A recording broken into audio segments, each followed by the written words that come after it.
On avait chacun qui essayait de se débrouiller ou suivre à la lettre ce qu'avait demandé Didier Deschamps. Ça, c'est une chose, c'est-à-dire que Didier Deschamps leur demande un minimum de placement sans ballon.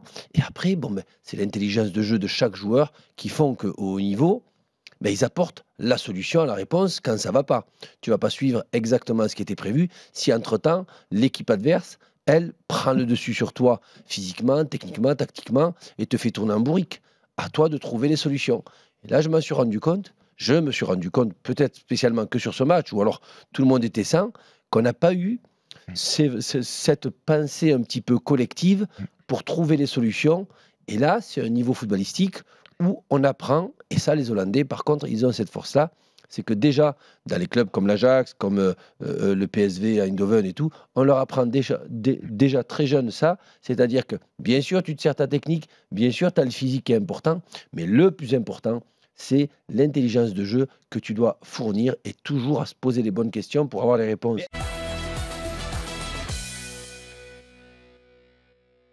Sur le dépassement de fonction, où j'ai vu vraiment une différence, parce que Koeman le dit lui-même, il a été surpris par la composition de l'équipe de France.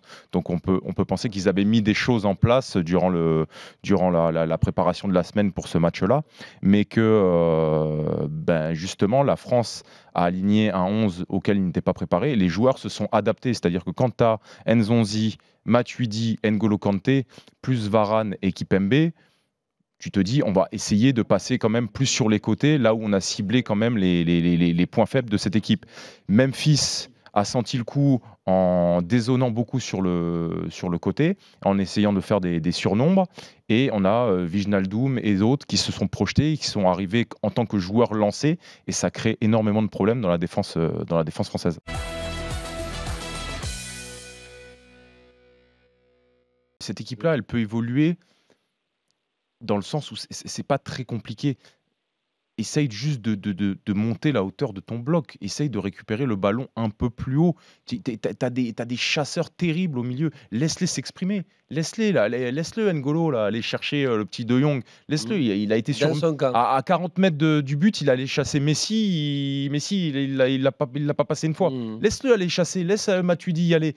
Laisse aller presser et un mec derrière, si tu as besoin, en sentinelle pour venir compenser si éventuellement tu as raté le pressing. Là, tu vas récupérer des ballons. Griezmann, dans les 30 derniers mètres, pouf, il va trouver Giroud au-dessus ou un autre. Mbappé, il va pouvoir aller provoquer un contre un. Tu pars de trop loin à chaque fois. Pour moi, il n'y a pas un grand changement, il n'y a pas une révolution. Et on ne l'aura pas, cette révolution. En tout cas, pas sous Didier Deschamps, à mon avis. Mais non, mais on est d'accord qu'il y a quand même des postes qui sont influents, notamment les latéraux. Hier, on en a beaucoup parlé, mais ça joue quand même vachement sur un match comme hier, par exemple. On a vu Dani, oui. Blind, hein, on a vu Blind, le travail. Mais tes latéraux, tu ne les mets pas dans les meilleures conditions non plus, puisque tu acceptes de subir. Ouais. À partir du moment où le rapport de force est remporté, d'autant plus que Memphis, il a eu l'intelligence, je t'ai dit, de venir jouer des 2 contre 1, des 3 contre 2 en se déportant et en laissant l'axe au milieu qui se projetait pour justement surprendre et arriver lancé.